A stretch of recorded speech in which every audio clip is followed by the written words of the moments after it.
Good morning out there in the DFS community. It's Vaughn, the Stat Man, coming into your YouTube airwaves, and welcome to the Stat Room. All right, ladies and gentlemen, before I get into the good and the okay that happened in DFS, let me get into my positive word. Nights like this, I wish that raindrops would fall. I feel like that guy from the Five Heartbeats when they wouldn't let me back in the group. So today's word is adversity. All right, ladies, I've been in a little funk. I don't know if everybody did good or bad tonight, but adversity is something that happens in life. No matter what you get involved in life, you're going to get hit hard.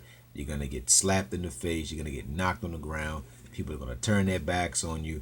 And that right there will determine how great you'll become. Because adversity is about life. The people who overcome adversity the best are the ones who are the most successful. I mean, I can go on and on about people who overcame adversity. Michael Jordan got cut from his high school basketball team. If he was a quitter, he wouldn't be in the NBA. You know, we can just go on and on and on. Ray Lewis had no offers coming out of high school. He had one, and it was Miami, but it was a partial offer. He had to basically try out. Tom Brady was a 6th-round pick, sat on the bench. You know, look at Kurt Warner. He was bagging groceries. If he would have quit, he never wins the Super Bowls. So with me, I'm the stat man. I will bounce back. But you have to overcome adversity to be great in life. All right? So I'm going to leave it there with adversity, guys. All right, so let me get into the lineups today. I'm feeling really encouraged about my lineups tonight. This is the first time in the past 3 days where all of my lineups came in over a 110, a 125, a 111, a 127, and my express actually did well. It was a 146, and all of the big tournaments needed a 128.8. So I know you won head to head. So people who had that lineup, they at least broke even probably tonight.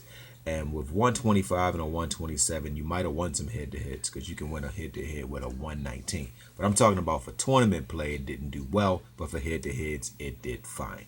All right, so I'm not going to get into the Four Horsemen because 2 of the games got postponed. And we have 2 players we had a player from the New York Yankees. So he did not play, and the Philadelphia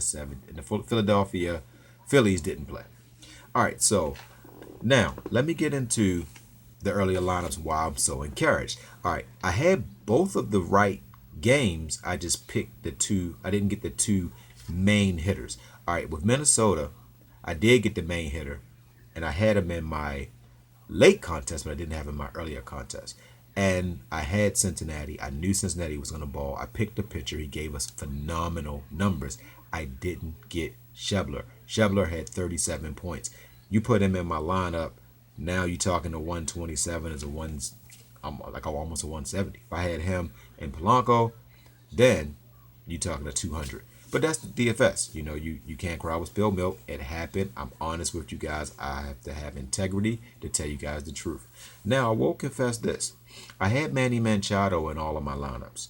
But when I saw that the game was going to be delayed, the last time I kept a player in on a game that was about to get delayed, the game got canceled and we got 0 points.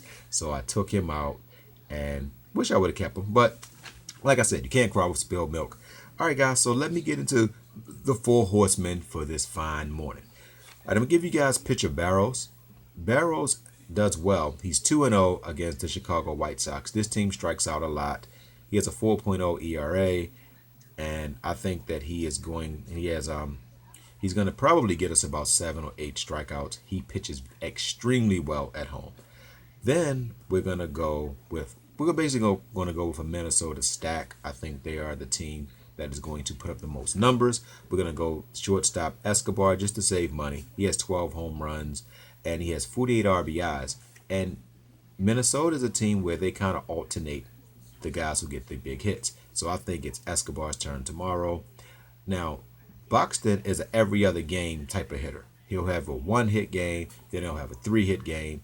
I think he goes yard tomorrow. He has 13 home runs, 38 RBIs. He's been the best player in baseball over the past 2 weeks, and I think he steps up again tomorrow. Then we're going to go back to Polanco. Polanco absolutely destroys this team. All of his numbers come against the Chicago White Sox guys. He has 9 home runs and 54 RBIs. So I'm going to leave it there, guys. I am on to today. Don't forget to win-win. That means give people what they want so you can get what you want. And guys, don't forget to think and ink. That means write it down so that way it can come true.